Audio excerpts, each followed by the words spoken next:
Good morning, everyone. And a value we all share as an industry is safety, so I will start with a few housekeeping remarks. In case of an emergency, you can use the following doors where there is an emergency exit and follow simply the staff which is standing on each door. There is no drill today, so if the alarm goes off, it's real. This session will be streamed and recorded, and for those of you that are using social media, the event hashtag is #EPCA57, so please join in the conversation. Compliance is not only one of EPCA core value, but it is effectively a license to operate. So compliance should be ensured at all times in any meeting which is related to this annual meeting. If you have any question, any doubt, please refer to the guideline available on epca.eu.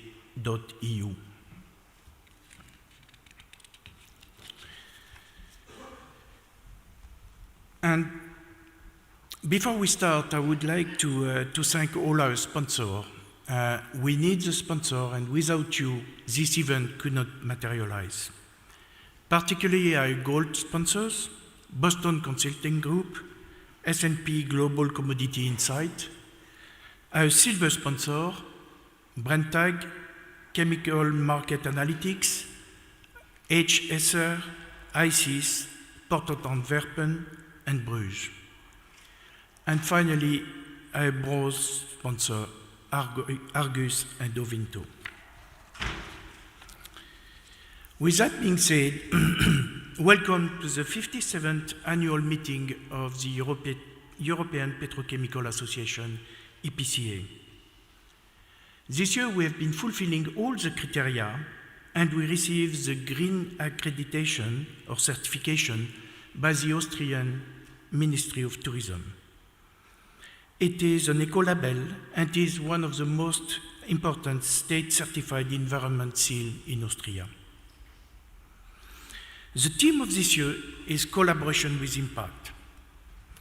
And effectively, the European industry is going through multiple transitions at the same time. The energy transition, the circularity transition, the low-carbon transition, the regulatory transition, to name a few. And 2030 is effectively, for most of us, one of the unique opportunities of the next investment cycle. So there is a call of action now for making a meaningful impact. And we all know those transitions are of a global nature. They are also so large, so complex, that one company, one organization, one country cannot tackle them alone. So we will have to invent new ways of collaboration along the value chain, but also across the value chain, which is new for this industry. And that's why I'm particularly looking to our colleagues and the panel that will just follow this presentation. In that context, EPCA is also adjusting its own strategy to better serve you.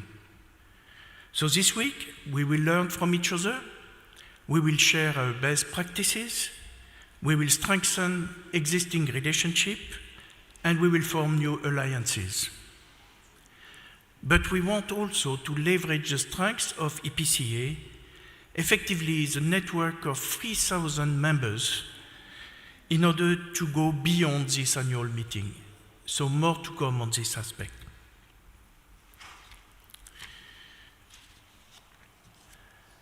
Finally, I want to have a big thank you for I want first to acknowledge the EPCA team.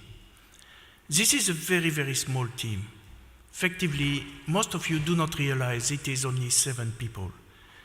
It is a very small team, very compact, very cohesive, but very, very efficient team. And I can tell you, Johan, your hard work over the past few months is not going unnoticed. So thank you for your dedication, thank you for your patience preparing this meeting.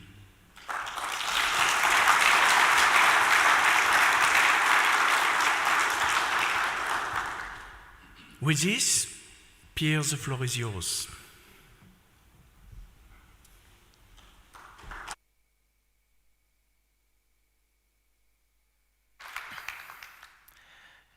Good morning, everyone. I'm extremely happy to be here. I'm Per Klevnäs. I am a consultant with Material Economics and McKinsey & Company. I come to you from Stockholm today, and I have the honor of moderating and introducing this initial session.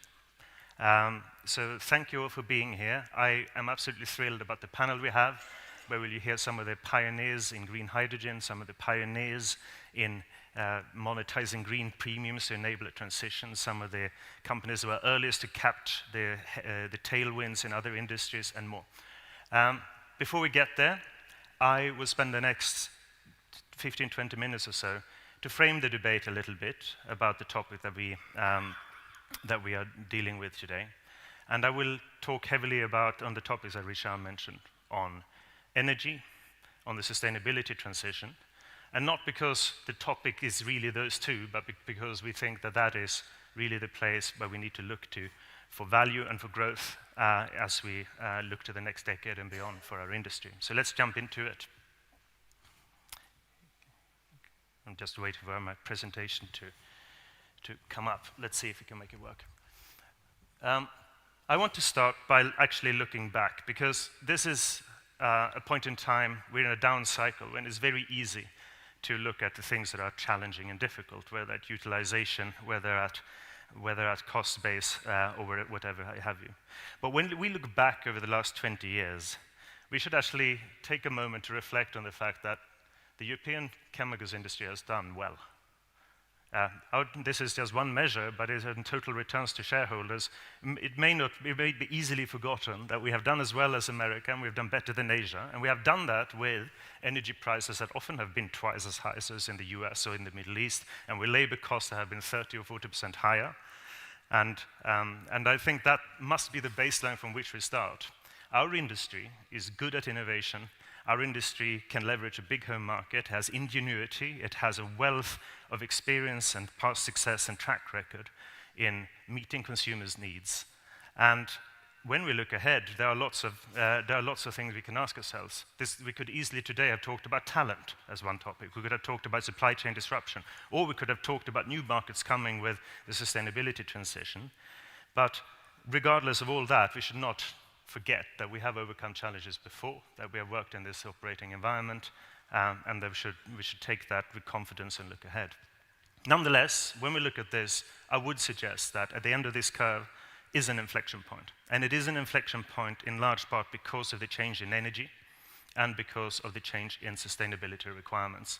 And so that is very much what I will focus on.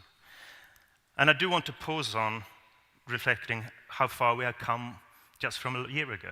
A year ago, we really could ask ourselves, have we had the rug pulled from under our feet? As we saw cash costs increase by 400% in many value chains, as we wondered, how long will this persist, right? And I think the point of this picture showing that the mood as it was a year ago is really to also say, we are not out of the woods entirely, but that storm we have weathered. We do not think that we are going to perpetually be in an impossible situation all the way until 2030 or anything like that. True, energy costs have changed. We are not going to go back to the 20 euros per megawatt hour or thereabouts that we were used to, but we are also not at a point where this is something that fundamentally undermines us like we saw a year ago. I will return with much more precision then to the topic of energy, but let's also take a moment to look back and acknowledge that we have come a long way in the past year to have a clarify the picture of where we can be headed.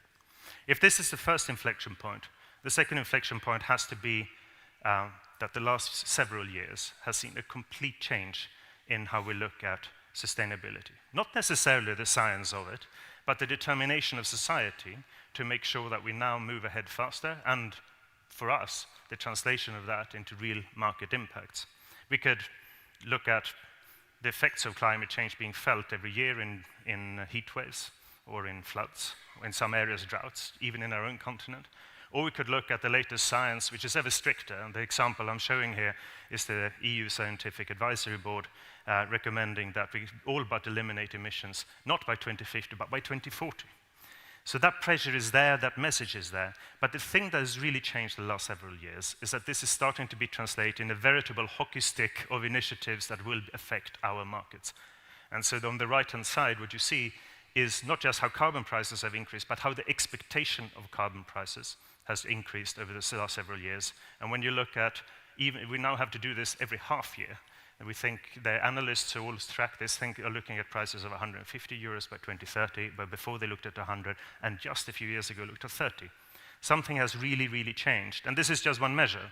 I will return to this too, but you could just say that the number of companies who use your products that have set science-based targets to decarbonize their value chain, as many companies did that in 2022 as had done it for the 7 years before that. There's a huge acceleration. This has taken hold, and it's very hard to see that this isn't going to be a really big mover of where value sits in the industry and where growth sits in the industry in the next decade.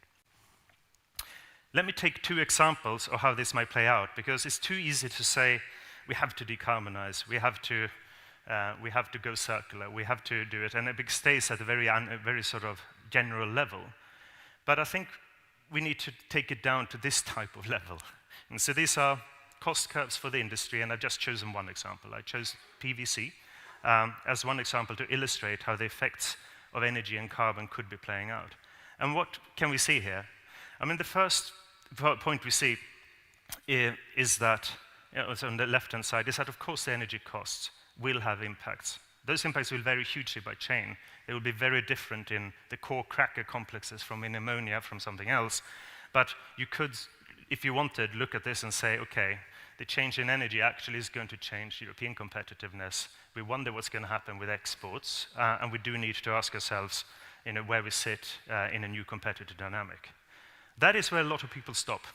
And they forget that we also have the right-hand side. The left-hand side is not happening in isolation. And when we look at the cost of carbon that enters into this value chain, it looks very different. So on this side, this is for imports to Europe. We see that Europe already has an advantage in carbon. We are lower carbon than almost just about all the production globally. We have further opportunity to take action to reduce that carbon footprint further, and this translates directly into a position on the cost curve.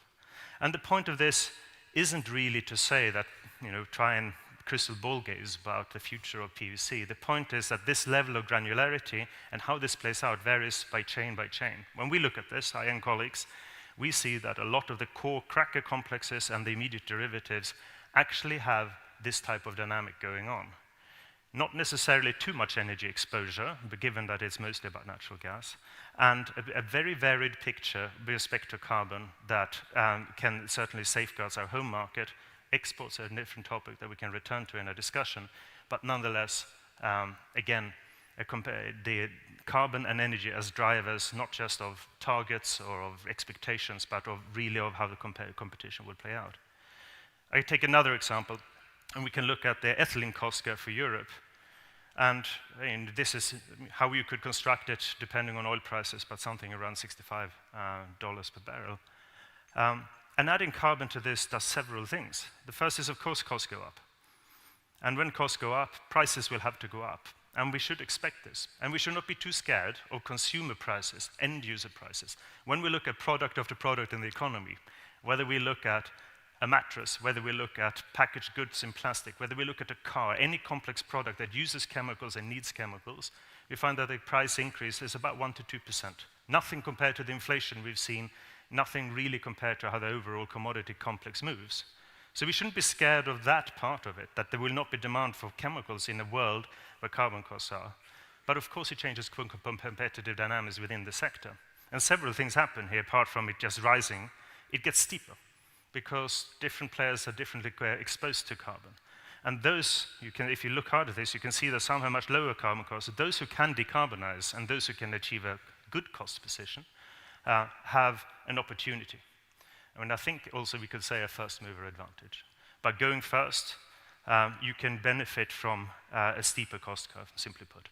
And so I think that's those things, that costs will go up, but also that this will be highly differentiated, and that the first mover advantage is another aspect of how this really is where we need to look for margins. This is where we need to look for competitive advantage in the future. And to be clear, what I'm showing here isn't really speculative. This is decided European regulation and legislation. And of course, much can happen before this is realized, but it needs to be what we're planning for. So these two examples, I think, is about trying to marry up value with energy, with carbon, into something that defines the competitive landscape, externally with other countries, but also then internally within Europe. And I hesitated to put up this picture, but I think we also then need to acknowledge the sheer complexity of what we then need to achieve in reducing carbon emissions in the sector. The patchwork quilt that you see on the left-hand side here is a picture of the around 160 or 170 million tons or so of emissions that come from the largest chains in petrochemicals. And you can see how varied it is. Some sits in feedstock, some sits in electricity, some sits in utilities, some sits in processes. And very few outside the sector understand this, how complicated it will be. The thing on the right is almost a caricature of what that needs to be done. It's the cost curve of how you can abate these emissions. And a couple of observations are worth noticing here. The first is the incredible increase in value and operational improvement that has come with the changing energy prices and when carbon comes. We often find that 20% improvements or so in energy use are simply NPV positive, of course competing with other investment, but nonetheless hugely profitable. We also find that more and more players are positioning themselves to really actively seek out renewable energy supplies. But then the big moves on feedstock and on things like cracker emissions, they are difficult to do just on the back of carbon prices. They require other regulatory management, they require partnerships, they require the collaboration we talked about, and especially feedstock is a topic I think that we should talk more about. This is the reason. Because although these emissions are large, 160 million tons is about the emissions of the cement sector, if you like. It's more than the emissions of, say, the Netherlands. But what's on the right is the carbon actually in the products. And those are about the size of the emissions of France. And so far, we haven't really talked about it. But from a policymaker point of view, it makes perfect sense to talk about it. Someone I talked to said, well, if we are importing around 10 million barrels of oil per day to Europe, why would we ignore the 1 to 2 that are in chemicals and just deal with 8 to 9 that are in fuels? It's one perspective on it. And this hasn't really entered in, I would say, into how the industry thinks about this and how we discuss the topic of carbon. But it's starting to change. On the right-hand side are just 3 examples of varying level of implementation, it should be said, or how policymakers are starting to sniff around this and starting to say, actually, this topic needs to be addressed. They go from putting real quotas on what feedstock is used in the industry to, of course, the recycling mandates that say that products have to be made not from fossil feedstock, but from recycled feedstock.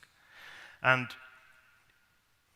it may be a little bit shocking or surprising to our industry. We've never seen anything like this. But other industries have. The fuel sector has had this for 20 years and steady growth in biofuels. It's completely normal, including the rather shocking thing on the cost curve here that some solutions will have to be much more expensive than the products we make today. And the fact that that market is set aside and has its own pricing dynamic, and so on. And for that matter, that this has an industrial policy lens. Because although we could say, going back to the pictures of what happened when costs increased, that we are disadvantaged in fossil feedstock, there is no reason that Europe should be disadvantaged in biofeedstock or in recycled. In fact, we should lead the world in those solutions. So there are many reasons to believe that this is coming. And this cost curve, of course, is just one illustration of what that could look like. If you take seriously the things on the right, it's equivalent to about 6 or 7 million tons of ethylene every year. And the range of solutions needed to address that range, of course, from chemical recycling in itself with very varying costs, to a whole host of bio-based solutions and a hunt for feedstock in this new setting. So this, I think, is another area where any growth in the industry really needs to look to, because the fossil part will be declining, and the other part will be a market of 12 to 15 billion euros once this is implemented. Whether that's 2035 or it comes a little later, we don't know. The final topic, of course, needs to be to talk about our customers. So in the first, my first slides were about showing the strong value of operations in a new energy setting, and the need to hunt for a new cost position that is redefined by carbon. And the one I just shown is about access to more of the market by participating in the new feedstock base. Of course, in the near term, it's not our own industry only that are feeling these pressures, but in sector after sector, those who use chemicals, ultimately use chemicals, are setting targets of about 30 to 40% reductions in greenhouse gases by 2030. Automotive was first out, construction is following, and consumer goods, both durable and fast-moving, are coming too. So how do we handle this? We will return to this, I'm sure, in the panel, because in some industries, notably in steel, this has already started to really move investment decisions and really started to link up supply chains via green premium. In chemicals, it is much more varied. And when we recently surveyed, where do green premiums stand across different chains, we found emerging and nascent are words that come to mind. This is not yet synchronized. We have not yet seen those targets translate into real value chain collaborations, or for that matter, real demand signals. There are ones that we have. So if you look at Chelitz, or you look at over to the right here, or you look at things like recycled HDPE, you can see real premiums that are driven actually by scarcity, by value-based pricing, by fly-ups. But on the other hand, you have things like rPET, which have gone down from quite a premium a few years ago to something that's more at fossil parity, and the same for some ethoxylase and others. And so there are two things you could take from this. One is to say, okay, there is a potential for green premiums. This strong signal is there, but it takes a lot of active work to get them realized. And this, I think, is something where our industry lags, and I think we have a lot to learn from other industries.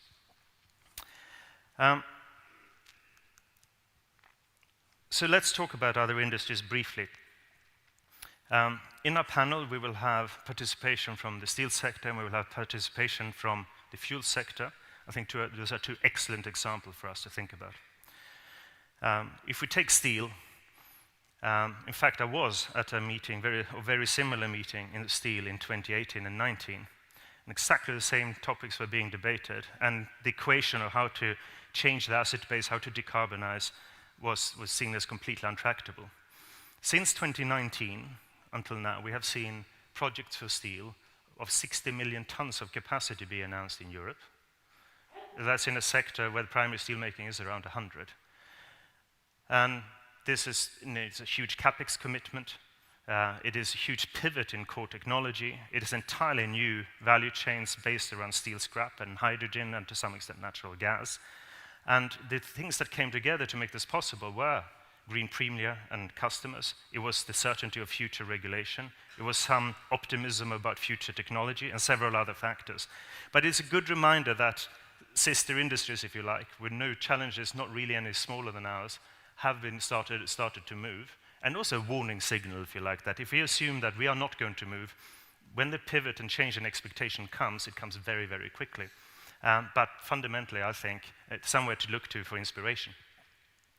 On the right-hand side is simply a picture of how biofuels in Europe has grown for 20 years. Steady growth, and with mandates to grow much faster and to spread to new sectors. This is mostly diesel and gasoline blends in road transport. But maritime, aviation are coming, and quotas for electrofuels are coming. It is a sector that is highly regulated in its transition. And to be clear, biofuels are much more expensive than fossil fuels. Structurally, the parallel, even down to feedstocks and transformation processes, is very much like our own sector. And regulation has very much driven this. That framework has been in place for all of this period, and that is exactly the analog of the type of framework that is now being proposed for chemicals, but even though the dust has not settled. So the question is then, what can we learn from that? How do you, in a market where quotas and mandates are put in place, how do you create your value chains? How do you put in place a position in these new platforms? And that is another topic I think we should return to in our panel. So, a bit of a scattergun approach. If I wanted to just give one message from all of what I've said so far, it is that this transition touches every single function within the companies and every part of strategy. Operations and cost position become key, especially on the carbon. Portfolio becomes extremely important as different chains are affected in different ways and as different growth pools are created on the demand side, a topic we couldn't turn to too much today. Feedstock becomes an entirely new game with entirely new partners for most of the companies. And of course, in the near term in particular, while we're still somewhat waiting for regulation, the commercialization of green offerings becomes an absolutely key topic. With that, enough from me. I would like to invite our panel up on the stage, and I really look forward to this discussion for the next 40 minutes or so to come. Thank you.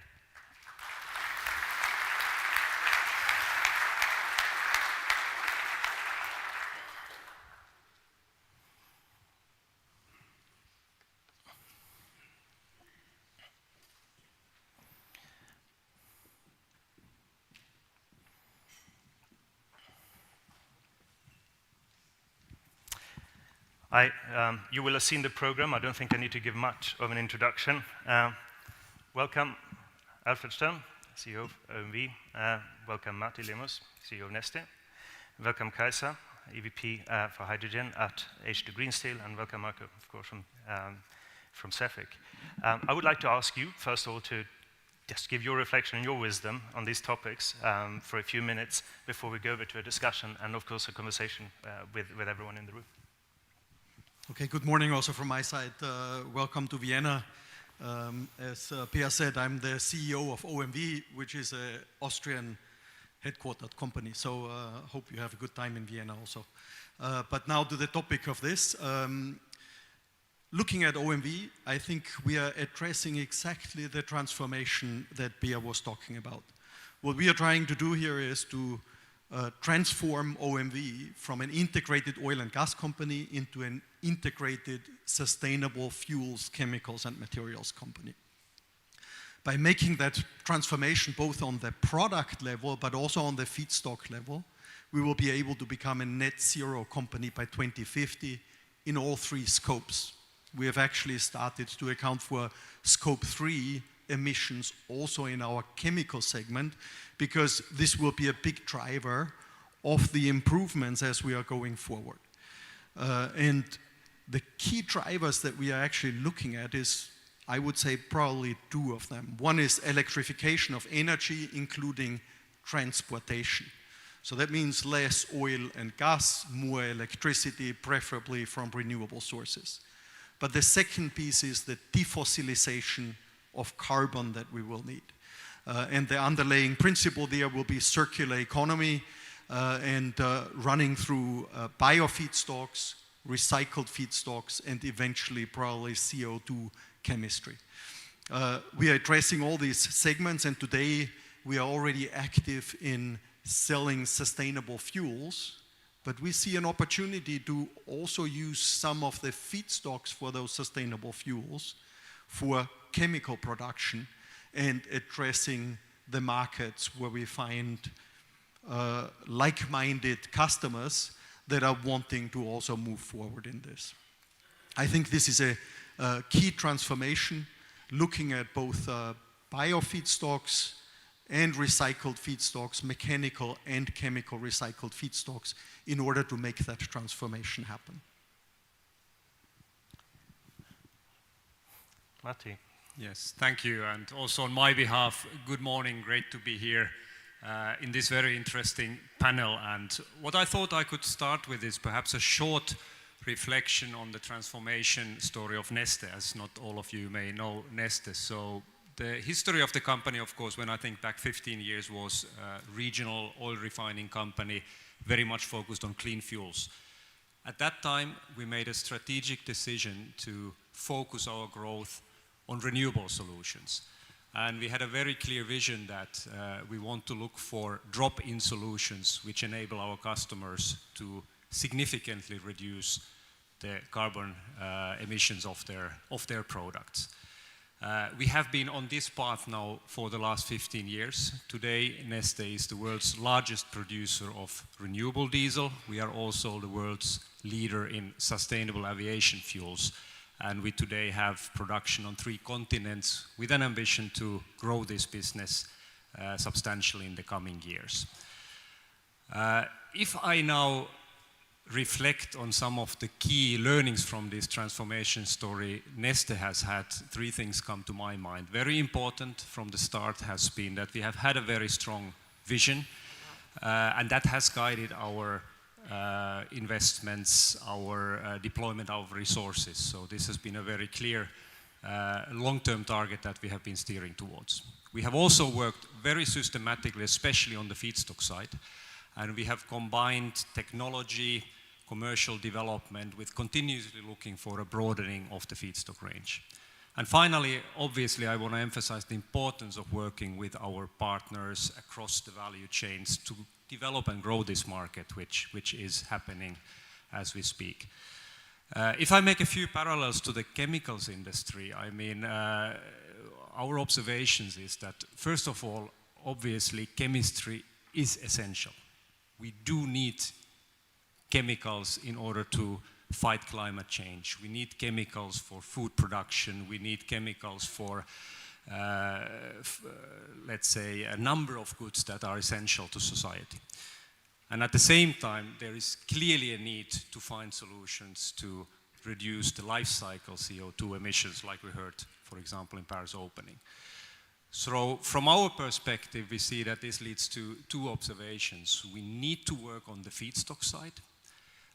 Obviously, we cannot decarbonize chemistry, but the source of the carbon is something where there are very interesting opportunities to look at other sources than fossil carbon, such as renewable or circular solutions. And in parallel, we also see that it's important to work on the end of life of the products, to increase circularity, and also from that angle, reduce the life cycle emissions and reduce waste, of course. So from Neste perspective, this means that we are working on putting our capabilities really around the different aspects of the feedstock. On one hand, we continuously work on expanding the waste and residue range that we are using today, different type of oils and fats, waste and residues. We are today collecting more than 60 countries on 5 continents. In parallel, when I look at the research effort, we see a big opportunity in circular feedstocks, and chemical recycling is one of the areas where we have clearly see that, for example, liquefied waste plastics that are purified could be a very interesting drop-in solution for the chemical industry.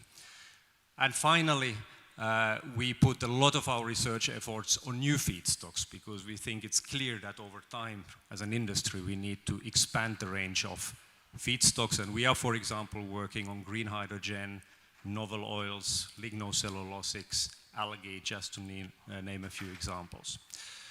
So overall, we are clearly seeing that there is an opportunity also in the chemical industry for a transition. It will take a lot of cooperation across value chains, but we see that there is an opportunity to create more sustainable solutions and at the same time also to create sustainable value creation. Thank you. Thank you, Martin. Kaisa. Good morning, everyone. It's a pleasure to be here, especially coming from the steel industry. This is not my normal venue, I would say. So H2 Green Steel is a fairly new company. We were founded in 2020, and it really started with the customer side. So what we are doing is that we are right now constructing a 5 million ton steel mill in northern Sweden. Instead of using coal to reduce iron ore, we will use green hydrogen. So it started with the customer side. It started actually from our founders, which is Vargas, is a Swedish investment company. They also founded Northvolt, a battery maker. One of the main investors in Northvolt is Volkswagen Group. At a board meeting around probably 2019, somewhere around there, they were discussing it's great with batteries and that you can stop emissions from driving, but what about how the car is made? What about scope 3 emissions? What about science-based targets? And they started to look at the bill of materials, and they realized fairly quickly that steel is really one of the main emitters they have. The good thing was that at the same time, it had been proven by another company, Hybrid, it's called in northern Sweden, that you can reduce iron ore using pure hydrogen.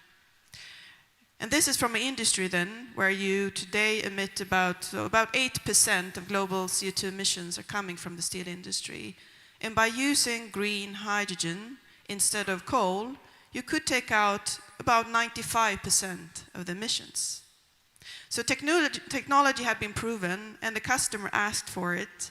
So basically they said, we don't need another pilot. We need to go large scale. We need to have a true impact.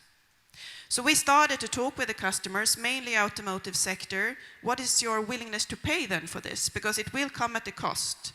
There are a lot of free allocations in the steel industry, and for some more years, you will not need to pay for the emissions. You will eventually, but do you want to pay the premium now to get a green product? And the answer was yes. So basically, that is how you could say the core component of the financing of what we do. It's project finance, and it's really through the green premiums that we now have contracted for 50% of the steel volume coming out of our plant, start of production 2025. We are right now in construction. So it is about the green premium. It is about the customer's commitment to deep decarbonization. And then you can ask yourself, why is not an incumbent doing this? Yes, they are right now. They're trying to. But we do see that the steel industry of tomorrow has very different conditions than the steel industry of the past. Being a greenfield company as we are, with a capability to attract a lot of private capital, we can build greenfield in places where you have excellent access to the feedstock, meaning energy, and in the steel industry also iron ore.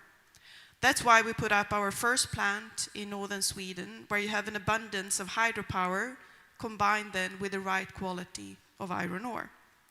This would not be possible without rethinking of the value chain, rethinking on who is doing what, and rethinking about how you view the profit pools. So we are really working in what we call circular partnerships. We have companies such as, for instance, Hitachi Energy, who has invested equity in us, who wants to buy green steel from us, and who can provide equipment to us. We have the same with Kobe Steel. They want to buy green iron from us. They have invested in us, and we buy their equipment, Midrex equipment for DRI making. So this is a new way to look at how we can incentivize such a project. And the project is big. We have 2 weeks ago, closed our equity financing of 1.5 billion euro to be added to 4 billion euro in debt. So it takes a lot of capital to do this in the steel industry. One factor that we are doing is really, like I said, it's greenfield. It's challenging the current view of the industry, trying to challenge sacred cows, you could say. And 2 years ago when we started this, when we talked to the steel industry, we suggested that instead of trying to import hydrogen, which is very costly and not efficient at all, why don't you focus on derivatives? Why don't you, and for the steel industry, that would be sponge iron. That would be the iron part. So let's move the iron making part to where you have energy, to where you can produce hydrogen.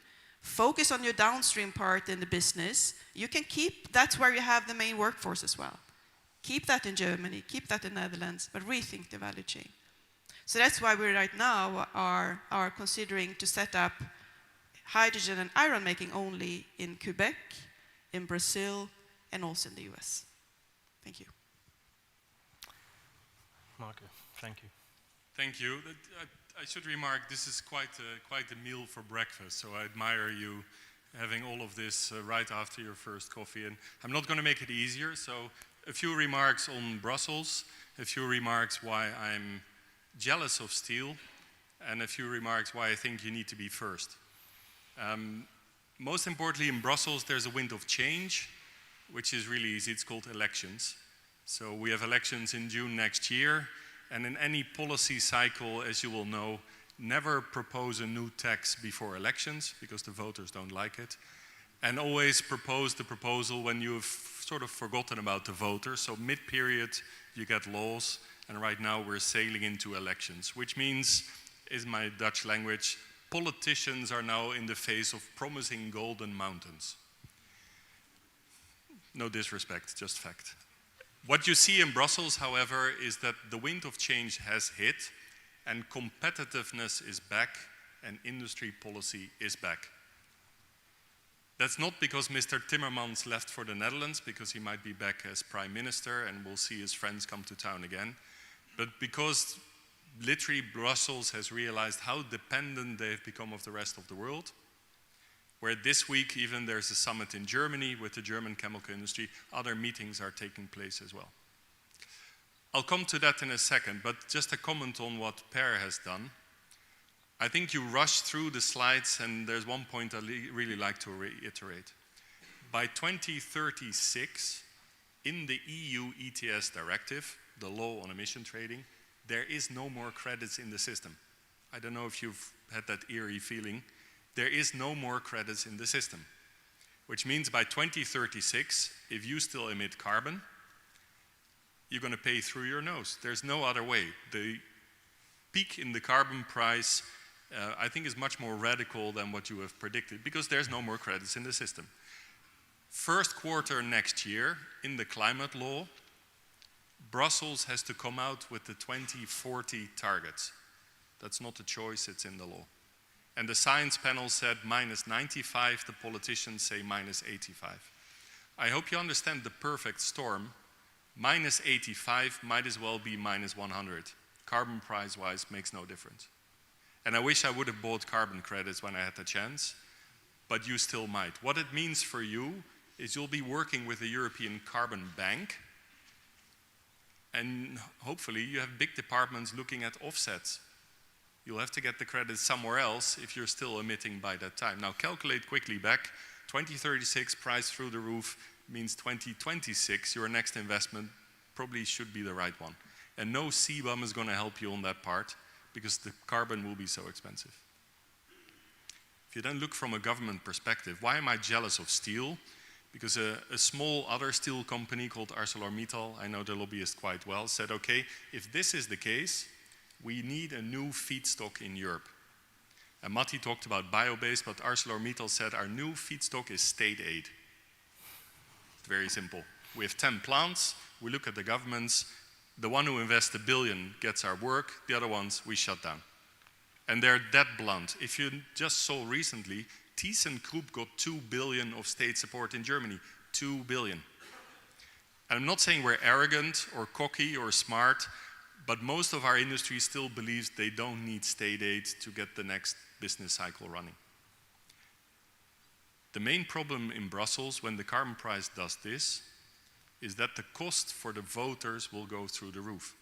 You'll have yellow shirts in the streets, probably early 2030s again, because the energy cost will explode. So if governments have to decide who they're going to support, industry or citizens, I think the answer is quite clear.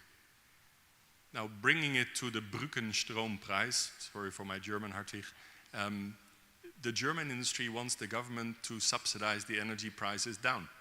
But the simplicity is, when the industry gets 6 cents, the citizen has to pay 40 or 50 or 60 for the rest of his life. You really think that's going to happen? The citizen will come out in the street and say, no, we're not. So the main message from us in CEFIC, and I think it's an important one, we're not going to have industry policy. We're going to have the which industry in Europe do you want policy. Why would the citizen support a company that actually mostly operates abroad? Why would I pay 60 cents as a citizen to give someone I don't like 6 cents? And this is what you just saw from Ursula von der Leyen. It's clear what they want: electric vehicles, semiconductors, batteries, and what have you. Unfortunately, we supply in those value chains, but we're not yet there to be on the list of sectors to like and to throw big amounts of subsidies at, where steel has made that difference, and they're moving ahead in a row. Now, if you want to change the sector, and I'll stop quickly, 10% will die, it's called competition. 10% might get state aid, they're called the first, the ones who take a risk, and the middle group will suffer. Message for breakfast: be among the 10% that actually is first to risk instead of de-risk. Thank you. Thank you, Marco, and thank you all. That was some stiff words to choke your breakfast on, wasn't it? But in all seriousness, I think what the range of perspectives we see here is, it is contradictory. I mean, we see some sectors having already started successfully for a couple of decades, invested into this type of transition. We see others succeeding in doing it or starting to do it. And then a big question mark, like you said, Marco: what will this look like for our industry? I mean, Alfred, if I turn to you again, what would you say would be the key sort of enablers that are really needed for OMVs or for the sector's transition on the track that you outlined originally? I think I would maybe start with state aid. I think this is probably an important part to kick off the transformation, but it cannot be that we live in an economy that is mainly building on state aid, right? We need to eventually return to free market economics, and we need to make sure that we have an environment that allows for innovation in order to move those things forward. I think we have all the answers. We believe we have all the answers today, but in the end, a lot of these things will still change on the way forward from innovation and technology development. So having an environment that allows for this is a critical key step. But I would, a little bit more practical, I would maybe want to start where we see today already a lot of demand picking up because of mandates that are around, and that's in the fuels sector. We really see, looking at Refuel EU, that the market for a lot of these more sustainable fuels will be short. Looking at sustainable aviation fuels, and even when the electrification of the vehicle fleet is going fast, there is still a transition time that will require fuel mandates to be delivered. So this is a big growth, and at the same time we are starting to see, of course, in other sectors such as the chemical sector, the feedstock for renewable feedstock picking up. And from our point of view, our integrated business model, where we can take the synergies between those different segments, is a critical success factor, because we will see over the next couple of years that the feedstock markets will be short. We will see developing kind of markets for the right feedstocks, for the right technologies, and having an integrated business model where we can take the learnings, the feedstock access, and use it in different segments is a critical success factor for us. The other thing that I would want to mention is partnerships. I do think it will be significantly more difficult if I'm looking at our activities around chemical recycling. We have developed a chemical recycling technology in OMV that's called ReOil. It converts basically plastic waste into synthetic feedstock. And I don't think anybody in OMV would have believed 10, maybe even 5 years ago, that key partners would be garbage collectors and garbage sorters. Today we are co-investing with some of these people into sorting plants to make the feedstock available for it. So these are really big changes and partnerships that are happening. It is becoming more complex because it is easier to use a big pipeline coming from Trieste in Italy and supply the full refinery than working with a lot of different partners in order to make access to the feedstock, and that can be both for biofeedstocks, like I said, for plastic waste, but also providing cross-sectoral solutions around CO2 capture and storage, but eventually utilization. This requires a different type of game that needs to be played in the industry with a combination of both chemistry, but also the right partnerships to provide solutions. Well, thank you. And let's hold on to that quote as one model to drive potential change and make it possible to invest. But and Matti, of course, Neste has already done this in a different context. And it would be super interesting to hear. I mean, how did you look at this when you made your critical sort of the vision you described, but also, of course, the bet, I guess, that these markets would be there, even though they're more expensive than their fossil counterparts, and they're driven chiefly by regulatory. You know, how was that? How did you take that step? Because that's kind of the step that many chemicals companies are still wanting to take, right? Well, I think it's an interesting question to look at it from parallels from other industries, and I would actually talk about a bit the same topics that Alfred also talked about, because on one hand, when creating new markets, in this case, for example, markets for renewable chemicals or circular chemicals, our experience from the other industries we've been in, that it's typically a combination of voluntary demand. So basically there is either the end consumer or there is companies, brand owners who set their own long-term targets and really drive that transition, not overnight, but as a long-term target that then over time steers the build-up of research and values. But we've also experienced that regulation can also accelerate that demand. Here in a way what we've seen in Europe, but also for example in North America, is that the frameworks that we see on the fuel side typically are very long. Again, it's not something that happens overnight, but there is long-term targets and there's clarity on the pace of change. And also what we've seen in a way what works very well when regulation is written in a way that it's open for innovation. So rather than being very specific on which technology or which solution, it's more about opening it for innovation and being clear about the target itself. And what we see in the fuel side, very often the target is now either a greenhouse gas reduction or a carbon intensity reduction, no matter which technology is used to get there. So this combination of, on one hand, very important role of brand owners, active companies driving that demand through their own targets, but in parallel we can see often regulation accelerating the demand by bringing that long-term transparency. I would also at the same time talk about the importance of partnerships, because very typical, and especially when we move into circular solutions, is that it's new type of value chain partnerships, and also our experiences are that it takes new type of partnerships. I take one great example from North America that we have had. We are collecting used cooking oil from, for example, in this case, McDonald's. We are converting it into renewable fuels and feedstocks for materials, and then our customers are producing the fuel that McDonald's can use to collect the used cooking oil, but also our partners are providing cups with renewable plastics to McDonald's. So we start seeing these kind of networks where a number of companies are building these kind of circular solutions. Yeah, and let's, I'm sure there will be lots of questions, you know, also from the room on this, because I think that that's what everyone is looking for, how to take the next step, right? But Kajsa, if I turn to you, there's one topic that we haven't touched on, I think, enough in our discussion yet, and that is that whenever we look at the sort of quite high-level pictures that I showed, or when we start discussing this, hydrogen will be an absolutely critical feedstock for chemicals too.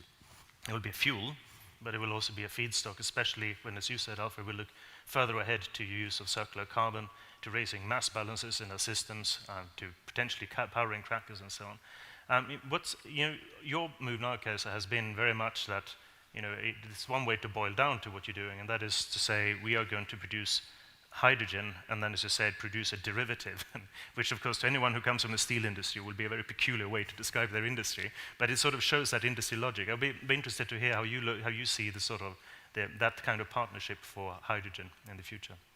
No, but that's completely right. At the core, our purpose is actually to decarbonize hard-to-abate industries, and we start with the steel industry, and we do it by using green hydrogen.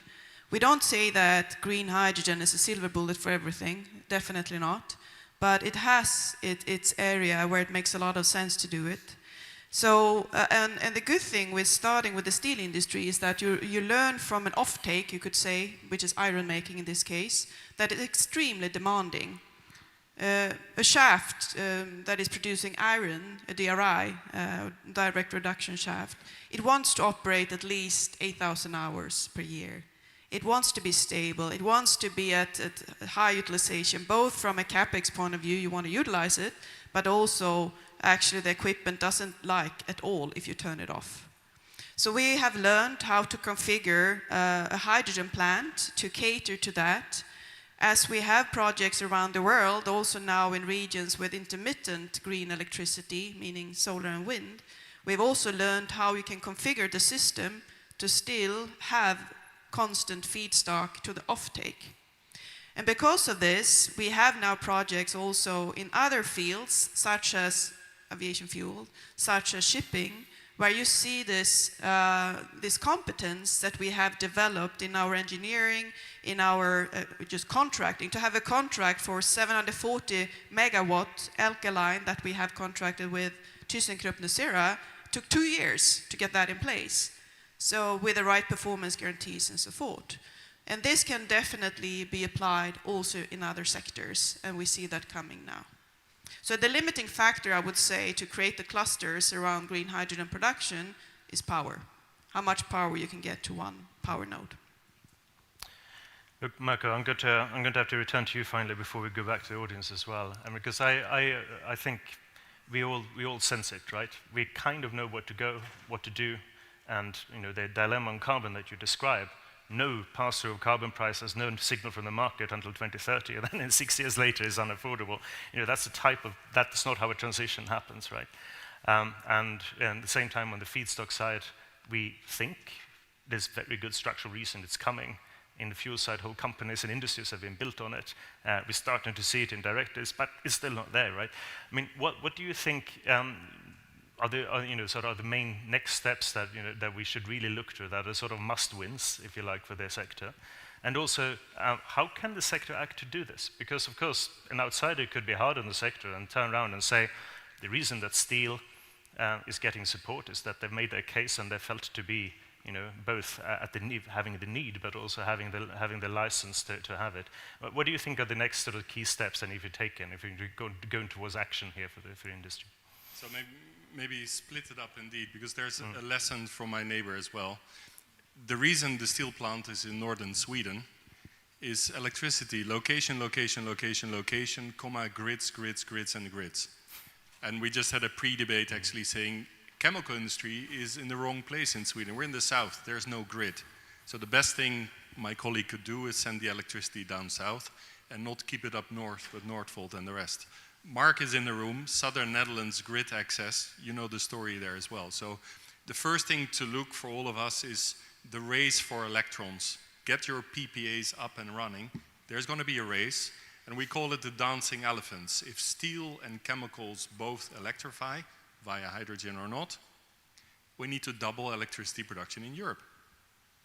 That's as simple as the numbers go. So that will be another 10, 20, 30 nuclear plants extra per year, which might or might not happen. Dow is interesting because Jim Fitterling has a good hobby project. It's called an SMR in Texas. If Dow gets on an SMR in Texas, you better watch the competition. And if you see Kemira and the others on Olkiluoto in Finland, nuclear for a very low cost, I think you know where the winners are going to be. So the French have a thingy, I'm looking at Arkema, the French have a thingy as well with nuclear quota. And the one thing I'll predict, we're not going to watch the level playing field with the US, we're going to have Germany versus France. All the signs are there, and it's already happening. So for you and for us, CEFIC focus, remove any energy taxation on green hydrogen. I think you'll be with us. Do no VAT on low carbon products, that's for the next commission as well. And really focus the governments on getting the grids in order so we can actually hook into something. There's a second thing where I think we should watch, and it's nice to tease Matti a bit. A long time ago I spoke in your supervisory board, and there was one guy who said, I hate Brussels, I hate regulation. I said, okay, I'm Marco, I sort of do this for a job. Sorry. But the fun was, that's a guy on the supervisory board of Neste who built an entire business on renewable diesel, which is based on the Renewable Energy Directive. So instead of hating regulation, do that in the weekend, embrace it during the week, and find your opportunities, because it's there. And that's when I come, some of you know, I have a sinful past. I used to work for pulp and paper. What you saw there in recycling is that those who first crucified recycling, the Scandinavians, they used to be talking to the Canadians a lot, hugging trees. They put me in the middle, a Dutchman, because they couldn't talk to the Italians. And you know, Dutch people, we're slightly less blunt than the Finns, but way more charming than the Italians. That's sort of the reason why they put us in. Now, why this?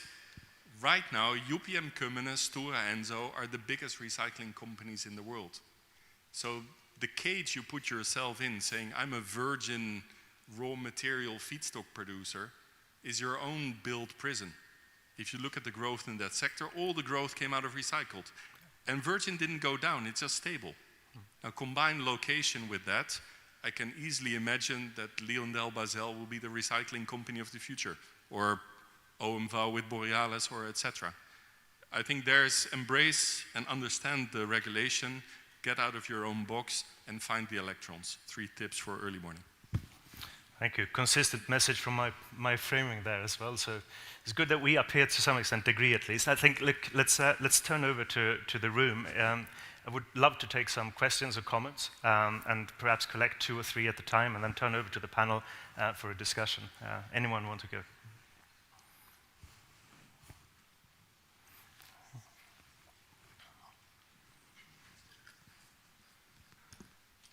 Yes, good morning, and thank you for a very insightful and reflective journey so far. A question I have, you talked about subsidy, Marco. One of the things that really enables is regulatory certainty. You said embrace regulation, and for investment we need regulatory certainty, and the one that immediately comes to mind is mass balance. Many of us in this room have been many years trying to get regulatory certainty on that for renewable and circular. And the wind of change now with elections, how do you believe we can get that key enabling certainty to the regulation that will enable the investment we require for this transition? So, thanks, Mark. If you allow me to split it. First of all, we'll never have regulatory certainty. So we need somehow predictable uncertainty, if you forgive me the word. And I've said that in the board as well. Think as a policymaker. You wake up, you kiss your wife, you pet your dog, you do your sandwich, you hug the kids, you go to work, and you make a law. And if the law is a really good one, then BASF is very upset, and Hartwig says we need to stop this, and you make a career, because apparently you upset the industry, so it must be a good law. When we say we want regulatory certainty, it's like telling your guys, stop making chemicals for the next 6 months. Lawmakers will make laws, so it's never going to be stable, but the more you understand it, the more you can predict it. I'm always coming back to that point. There will be changes in the laws, there's new politicians, and sometimes you feel we might not be that different to China, because every European Parliament again has a new plan. Every 5 years we have a new plan again. The more you understand that, the more you can sail the wave. That's predictability. On mass balance, we're this close, Mark. And if I can ask you anything, just fly out of here to Berlin, because currently the German government is blocking it. The Commission loves chemical recycling now. They want it. They accept mass balance. They look at our fuel use exempt methodology. And in Germany, the mechanical recycling lobby is so strong that the Germans are blocking, which means the French are leaning back, saying, hey, if the Germans don't want it, why should we? So that's the point we are. We're in a lobby battle as we speak, but from where we started to where we are, we're this close. Anyone else want to come in on this topic? I mean, Matti, I look to you again, because, I mean, if you'd said 15 years ago, 10 years ago, who knows about these regulations, will they go away? I mean, then Neste would not have taken the journey it has, right? Well, I would just add the comment that in general, regulation is important. And like I said in my comment earlier, it's typically in our experience a combination. There's voluntary demand, but there is the importance of regulation bringing that long-term long-term roadmap. And I mean, our experience is just that, a bit what Marco talked about, it's very important that there is a good dialogue ongoing about science, about data, about the practical implications, and this then hopefully enables good regulation, because that's perhaps the points I made, that when regulation is long-term enough and it sort of at the same time enables innovation, different technical solutions, that's typically when we've seen the quickest development. And that dialogue, I think, is just very important to bring in the facts also on the practical implications. Yeah, maybe two things to add from my side. I think it's not just stability or reliability of the regulation. I think there's also the need for a certain pragmatism in regulation. And I would maybe just take one key example, which I believe in the next couple of years is going to be key to mitigate increasing CO2 concentrations in the atmosphere, which is carbon capture and storage. And there's a lack of pragmatic discussion in Europe around this. It's often driven by ideology. We all know if you don't want CO2, you stop producing it. But it's just not reality of the world that we live in. And until new technologies come in and until all the steel plants are green steel and all the chemical plants are circular, it will take some time. And to bridge that time, I think such technologies are really needed. I think in the end, the investments will also move to those places where the conditions are better, where we can make those changes. And that's maybe the second comment. I mean, you just look around, we have COP28 right in front of us, and the 6th climate report from IPCC just came out. It's not looking good. We are not doing enough. We need to do more, and we need to do it faster. Is basically the message, I believe, and all tools that we can use and implement are needed to be used and implemented. But I think in order to create regulation, it is also up for us as an industry to invest into certain things. Yeah, there's many companies here that are of a size that we can take a certain innovation risk and invest into certain things. I mentioned re-oil technology in OMV. We will bring on stream a 16,000 ton chemical recycling plant this year, and we are looking to further scale it up to 200,000 tons. I'm not entirely sure there's all the regulation there that we need, but I do know there will be demand. And I do know there will be some people out there that do recognize the same issue. And I also believe if I can demonstrate it, regulation will follow. I can just add a short comment, and from the steel industry, definitely regulation, the ETS system, the phase out of reallocations and CBAM fundamental. But what is equally important for us is the customer side and the customers that are willing to pay a green premium. And it's not linear, a little green, a little premium, it's really exponential. So if you are truly green, you can benefit from a significantly higher premium. And we have that in our offtake agreement, so we have to stay below a certain threshold of CO2 emissions to get our premium. And that you can only do if you truly work on decarbonization. So we don't really talk, of course we talk about cost curves, but what is even more relevant, I would say, is profit curves.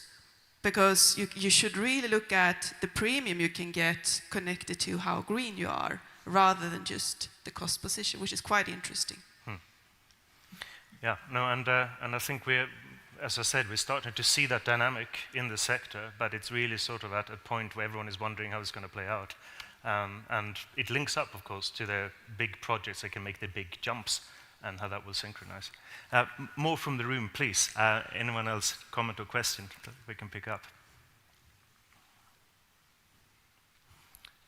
Nobody. Yes, there we go. Thank you.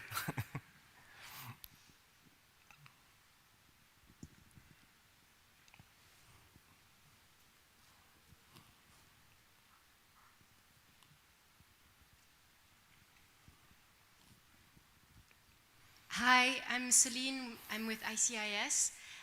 It's great to hear about innovation and investments and different projects.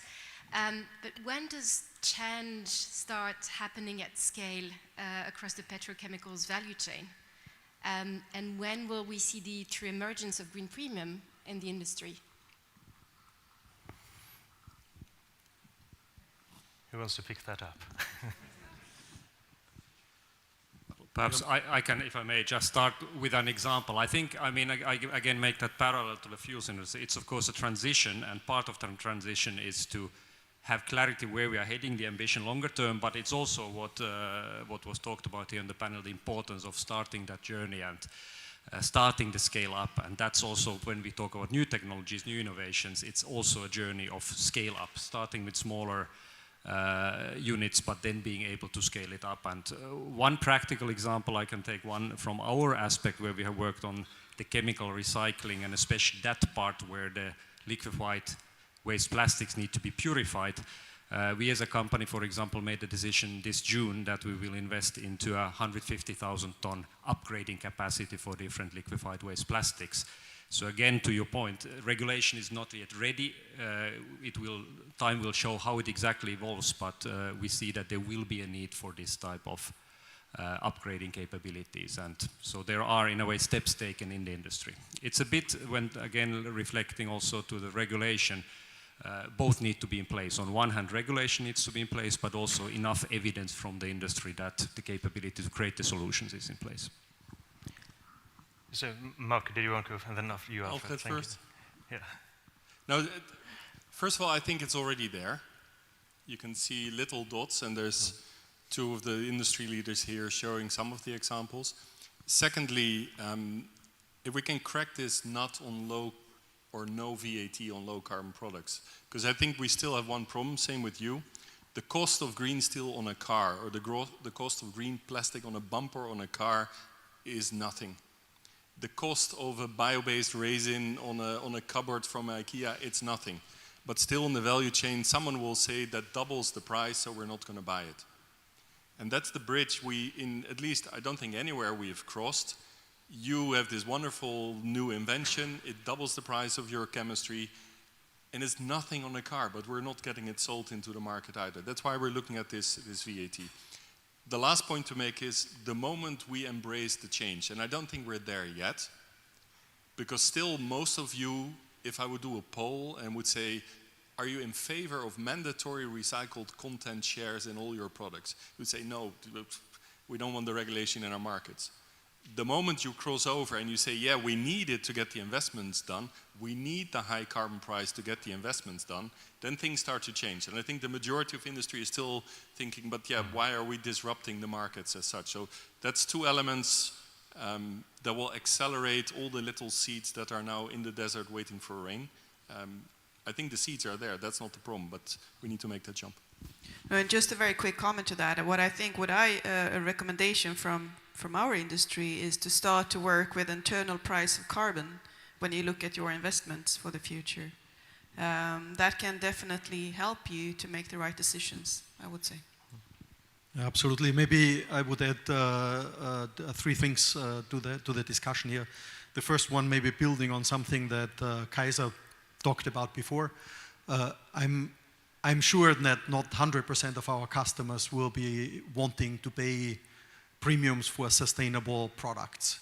But we also know from sales that we have today that there is an increasing amount of people that are buying it already today, not will, but are buying it today. But I also think that maybe not all of these customers would be willing to buy 100% sustainable product. So it is about a market that is starting and growing and that is there, but it does require different sales and marketing efforts. That's what you talked about before. So I think that is really important and critical. I think it's okay because really the product supplies are rather short, right? And to give you a kind of feeling for it, we sell today approximately 120,000 tons of sustainable circular chemicals and materials in the OMV group. And that market is there, people do buy it, right? The second piece is because of that, we are actually ramping up our efforts. We will bring on stream this year a 16,000-ton chemical recycling plant on top of what I mentioned before. We are bringing on stream a co-processing plant that will allow us to process 160,000 tons of bio oils in order to make sustainable fuels or feedstocks. And we are also bringing on stream a glycerin to propanol plant that allows us to make propanol in a non-fossil type of process here. Just as a few examples to mention what we are doing. Those are all small steps, and I always like to mention OMV will bring in operation Austria's biggest electrolyzer. Yeah, and it's a 10 megawatt electrolyzer. So it's nothing, right? But it's a first step that allows us to decarbonize 1,500 tons of hydrogen production in our chemical and refining processes. But I think those are important steps in order to move forward and start implementing some of those things. And that brings me to the last point. We have about a 3.5 billion investment budget in OMV Group per year. And over the next years up until 2030, in average, we will take about 40%, so 1.5 billion per year, to invest into taxonomy conform, into green type of investments to transform that company. So that's a huge amount of money for us. And of course, it's addressing those markets. So it's well in motion, but it cannot happen overnight. I will allow myself one comment. As somebody who spends quite a lot of time also downstream of all of our industry, with looking from a car manufacturer's point of view or a white good manufacturer's point of view or whoever it may be, they set these science-based targets. I showed the slide for that reason. And that system has massively not synchronized. There are some, it's very easy to see automotive and steel first out the door, right? But they are now ramping up their capacity to understand how they get hold of green materials, because they see shortage. They see that this is not going to be something that is available to be bought from one day to another, that they also need to commit. And we haven't seen it in chemicals. It's complex. There are long distances between end user and producer. They're often lumpy investment decisions. We haven't seen it synchronized yet, but it's very easy to be seduced by a calm surface of the water and not see what's going on underneath it. So my belief is that we are on the cusp of something, and I think that's also the point on certainty, that we don't too much look and wait until, now everything is in place and we'll take this investment decision. You wouldn't demand that actually of your normal feedstock markets. You wouldn't demand it in making other bets. You can't demand it here, but you need to have a structural bet and understanding. And I think on the sustainability side, the writing is on the wall. It will be a rocky road. And we don't know exactly how feedstock will be handled, but we know it will be handled. We don't know exactly which green premiums will be the next ones. So, if I make that slide in a year's time or 2 years' time, exactly which ones will be there. But we know that they are increasing. And above all, we know that they need to be created. Very often not from the customer side, but from the supplier side. And so I think that the notion of, like we had in the steel industry, of first nothing happened, then everything happens, is the one to really think about. And it's very inspiring to hear some of the steps that are then being taken. No, and I can add to that, because two things. One thing is that 2030 is around the corner, and back to the slide you show on science-based targets, you will have an advantage if you can deliver a carbon-free or low-carbon product by then, because that's the kind of the year when the measure points start for many companies that are committed to science-based targets. So that's truly one thing. And if you then want to really be part of this journey, it is now that you have to start, because I'm not that updated on how long time it takes to build a factory in the chemical industry, but for steel, we are doing it in 5 years. And that's really, really fast, I can tell you. We are not, we talked about that before, we are actually starting to build the plant before we have the formal FID, because that's what is expected from our customers to get the product in time. Another thing is that when we started the project, the bank said, you will never have a long-term contract on steel. Never. It's a commodity, it's short contracts, and you will never have a green premium. And we're starting to say that is what is required to finance your project.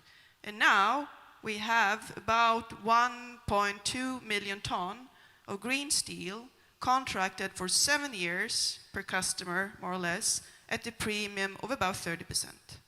Take or pay. So it is possible. You just need to challenge it and see what is needed to make the transition happen. Alfred and then Mark. I think all want to come in. Why don't we go left to right? Alfred, you want to start? Yeah, maybe I just want to build a little bit on some of the discussion here and take an example that is a chemical process, but not really part of the chemical industry, sustainable aviation fuels. And when you look at the mandates here in Europe, it's about by 2030, 6% sustainable aviation fuels need to be used in the mix. That's less than the science-based targets that many airlines want to fulfill. They need to get up to 10%. But the situation is such that the investment conditions in the US with the Inflation Reduction Act and with a more pragmatic environment, Matti was talking a little bit about we are trying to collect used cooking oil and so on. This is all a bit easier feedstock access in the US, that there's a certain risk that the US will run faster than us. And the topping up to the 10% will happen in the US, right? Now, we are here in Europe, this is the European PCA, and that's why I would apply a little bit here to say, this is an opportunity. It's exactly what you showed in your introductory remarks. The European chemical industry, the European industry has done great, not because we have cheap energy, not because we have cheap feedstock, but because we have creative, innovative, and well-educated people. So any of this change will give an advantage to our industry here in Europe, and that's why we need to make sure to also lobby for the right regulatory frameworks, not just here in Europe, that we have the right subsidies in place, that others don't run faster than us, but also we need to make sure Europe alone can make that transformation. It does require, if we want to combat climate change, for the entire globe to change. And we need to be advocates in COP28, in other places, in order to drive this stuff. This is an opportunity for us to use innovation to drive those technologies forward. And if I may, I'll just add one thought. In a transition like this, and I fully agree with the opportunity, and part of the solutions are new technologies which take large investment. They typically have a longer time frame, and that's needed. That's needed in order to get to that high ambition where we need to be 2030, 2035 and beyond. But I also think the point that was made here is important, that we need to start, we need to act, and we need to, in a way, innovate not only around new technologies, but actually also around building the value chains, creating the markets, finding how to educate the consumers. And I think as a message, many of the solutions are available today. I mean, I mentioned in my speech, our approach has been drop-in solutions. You can today replace a fossil product with a renewable feedstock like naphtha or propane or gas oil. And in a way, start that journey of innovating around also the value chain and the commercial part. And I very much agree that there is an opportunity, and we will need both this short-term innovation and some longer-term work on new technologies and the scale-up. Just 2 words on my side. Jean Monnet, one of the founding fathers of Europe, said, "I'm not an optimist, I'm determined." I would say Marco Mensing said, "I need to be an optimist because I work in Brussels." Which for after 17 years I still try to be. But if you take these gentlemen and you look at the optimistic view, also be aware we have the spending power other sectors don't have. So if you look at the margins in our industry versus paper, glass, aluminium, and most of steel, we could outpay any of these sectors in getting to a PPA if we put our minds to it. So there will be a race for electrons, for feedstock, etc. But I don't think this industry is positioned in the worst place either. I wouldn't want to be a small sector in Europe either. Maybe just a last comment on the SBTI, and that's why this is important. Currently in CEFIC, we're finalizing our prep work for the SBTI sectoral guidance on the chemical industry. It's going to be a really uphill discussion with the SBTI organization. But besides, do we get a cradle-to-gate approach or not, there's definitely an issue on electricity. If you look at the reduction curve we're going to get on chemicals, it's less fast than the reduction curve on electricity. And that's yet another driver, if you want to decarbonize, to focus on getting the green electrons in, because even if you have a combined heat and power plant making a lot of electricity yourself, anything you sell to the grid will have to decarbonize faster. Anything you buy from the grid, you'll have to decarbonize faster. And only your process gas is reprocessed. You might get a break and a bit of a less fast curve. The same applies on SBTI, that we have no control over scope 3 downstream. Whenever it ends up in the waste phase, after it's become a car, etc., the way we're looking at that with SBTI is the only way then to compensate those emissions is feedstock change. You'll have to get your credits by getting bio-based and recycled feedstock in order to compensate for what you don't know downstream. And that's, I think, is the two themes, what you've seen here. Getting your hands on the feedstock, getting your hands on the green electrons, being in the right place with the infrastructure, some of the winning recipes for what's going to come. Great. We are getting towards wrapping up. A few words here. I mean, I wanted to just say one thing. We think of the chemical sector as hard to abate, and it doubtless is from a purely technical point of view. And I think anyone who's looked at the sustainability transition from the inside gets very frustrated with SBTI, with the mass balance regulations, with people don't understanding our sectors. On one level, that's just not good enough. We need to really be out there. And if your public affairs department is the same size today as it was 10 years ago, then clearly that's not quite the right sign. So there's one big message. But on the other hand, as Marcus said, is it hard to abate from another point of view? I mean, fuels, you see it immediately at the pump, the price of it. Aviation fuel, it really raises the price of the ticket. Many of our products can get out in the economy, and as Marcus said, and as I said earlier, it needn't be too much of a drain on consumers. So the question is one about synchronizing the industry, getting the investments in place and creating the partnerships. And it's striking to me how much it has been about partnership, it's been about feedstock, and it's about finding the wherewithals, perhaps through green premiums and through other means, to take the first steps. And perhaps with that, I will leave off. Just a couple of words on the rest of the day, if we could have the page on what comes next. Sorry, could we have the page on the continued program, please? Maybe I can do it. There we go. First off, huge thank you. Thank you all four for very wise words, for making the time. I certainly have enjoyed this tremendously, so a big, big thanks. For the rest, as you consider your next steps here, here's some just basic holding points. I, for one, look forward to the sessions later in the day and to digging down into some of these. There's an extended coffee break now until 10:15, and then the next session starts at 10:30. So thank you all very much, and look forward to seeing you in next sessions.